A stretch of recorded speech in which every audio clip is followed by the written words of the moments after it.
В эфире новости, в студии Сергей Михедов. Здравствуйте. Коротко о главных темах. В Якутии разрабатывают меры поддержки предпринимателей. Айсан Николаев встретился с крупными поставщиками продовольственных товаров в регионе. Отработка навыков. Сотрудники авиалесохраны провели тренировки по спуску с вертолета. Импортозамещение по-якутски. 9 якутских брендов объединились, чтобы нести красоту и комфорт в массы.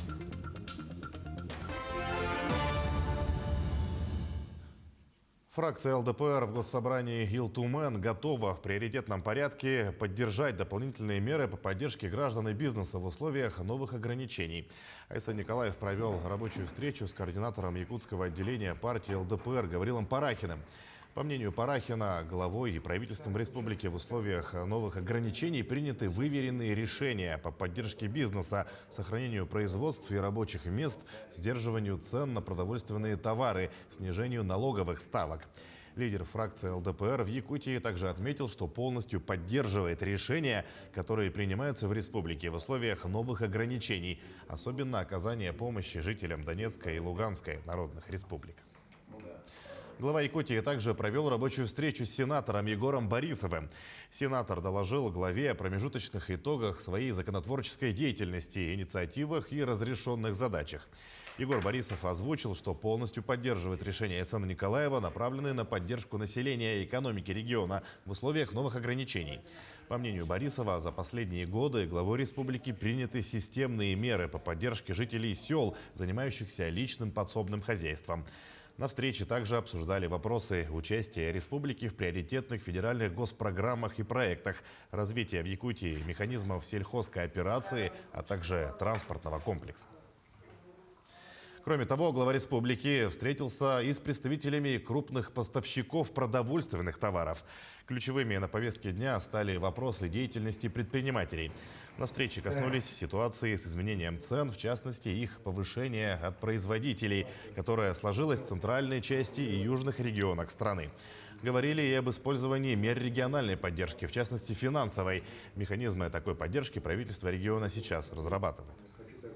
На уровне Айсена Сергеевича был проведен оперативный штаб, где в основном основные меры, которые мы планируем в ближайшее время принять, они утверждены. Соответственно, планируется оказать малому и среднему предпринимательству через фонд предпринимательства, через другие механизмы оказать помощь, в том числе по налоговым послаблениям, по имущественной поддержке, в том числе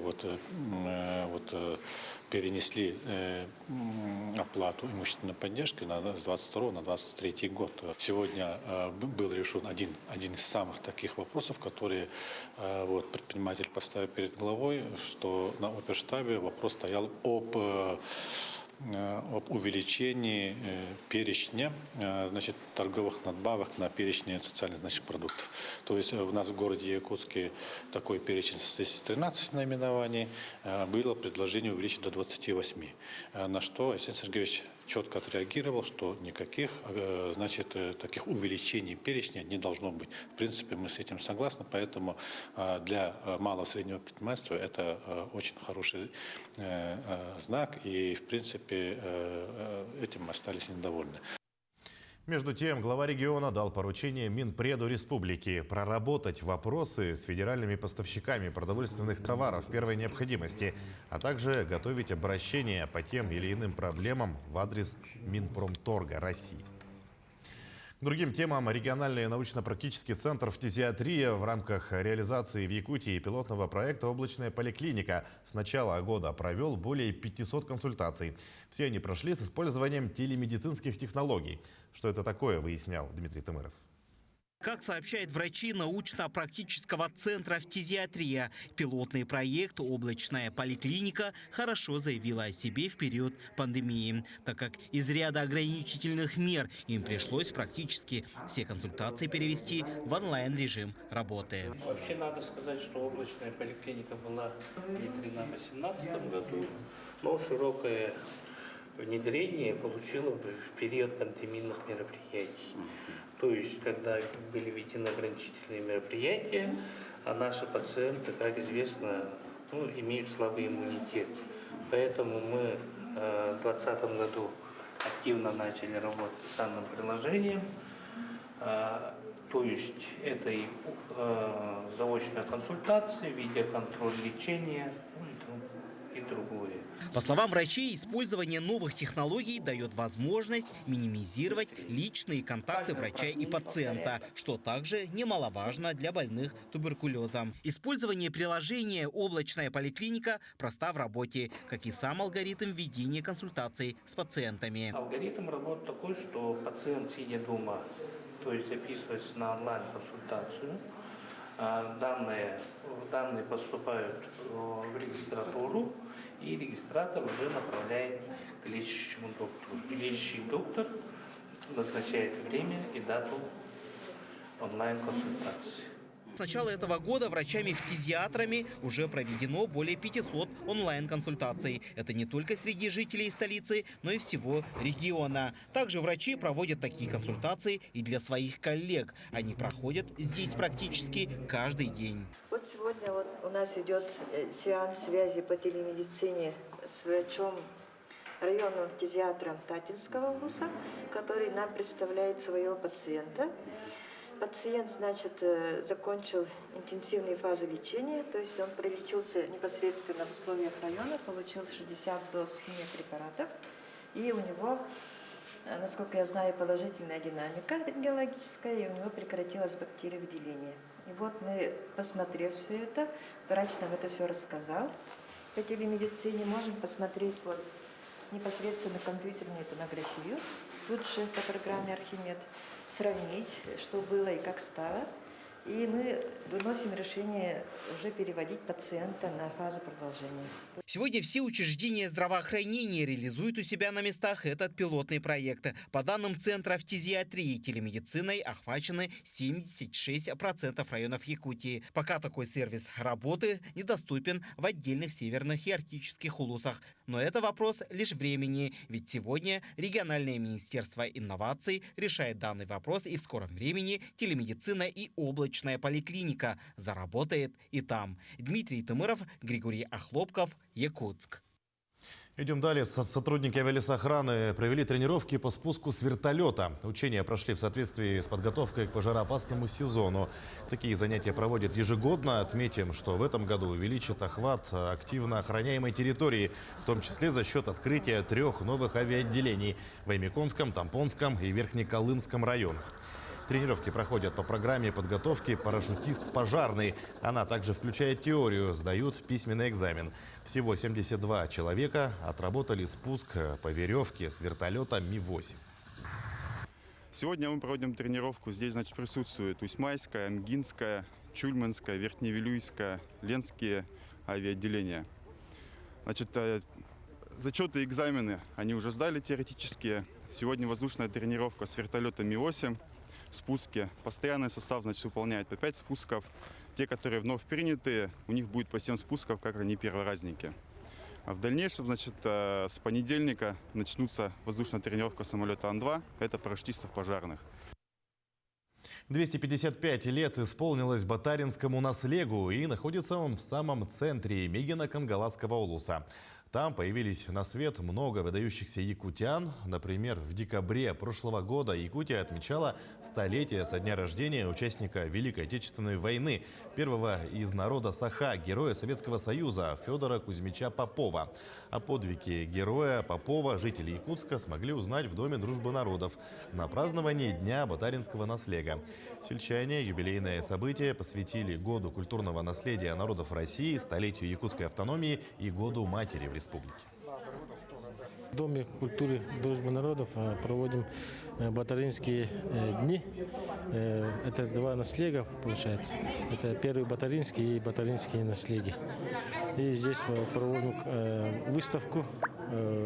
Как раз у нас в этом году выставка проводится Гаврилу Гавриловичу Кольцеву, 90 лет со дня его рождения. И Дмитрий Федорович Ходулов, тоже вот 110 лет. Удобная и практичная одежда местных производителей стала доступнее, и найти ее можно в одном месте. Представители 9 брендов одежды и аксессуаров объединились. Это очень актуально, ведь иностранные компании постепенно уходят с российского рынка. Продолжит Александр Хавренко. Непростая экономическая ситуация в стране, санкции – все это приводит к тому, что многие думают, что теперь одеваться стильно, модно и молодежно будет либо очень дорого, либо практически невозможно. Но, уверяю вас, это не так. Якутские дизайнеры позаботились о том, чтобы жители нашего города продолжали все так же быть стильными и модными. Бренды одежды местных производителей на рынке существуют давно, но наибольшую актуальность они приобретают именно сегодня. 9 представителей якутских брендов собрались в одном месте, чтобы нести красоту и комфорт в массы.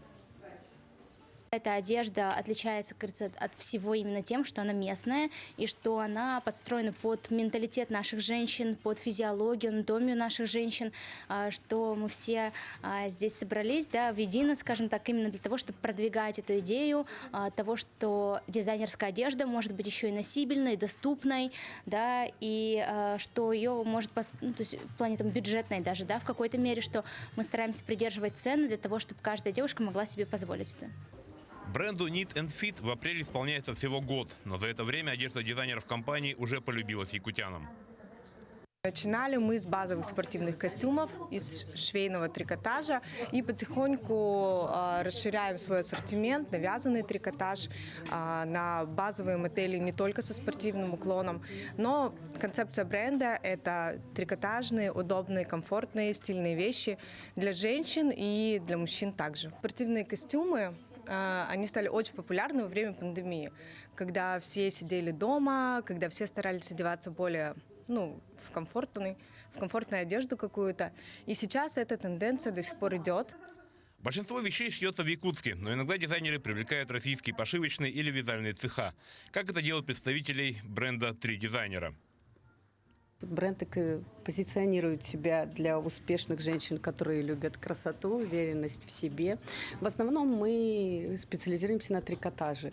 У нас есть небольшой производственный цех в Якутске, в котором мы отшиваемся. Вот могу похвастаться, это вот наш экспериментальный, давно мы выпускаем эти модели на основе кимоно. Вот уже почти 5 лет мы их отшиваем. Вот так вот, видите, они шиты из трикотажа. Нынешняя ситуация не могла не отразиться на производителях.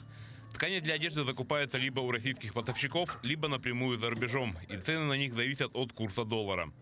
Но предприниматели обещают, что будут стараться сдерживать цены на комфортном уровне, насколько это будет возможно. Ну и напоследок несколько советов от стилиста. Говорить про тренды, это такие базовые вещи, комфортные вещи, вещи, в которых человек чувствует себя удобно.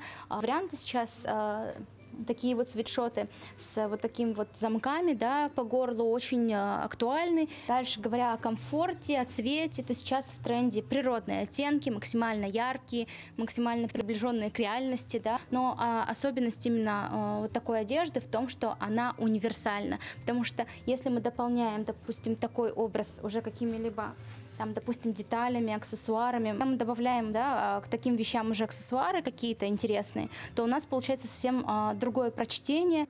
Александр Хавренко, Павел Пахомов, Якутск. К текущему часу это вся информация. Увидимся на наших каналах.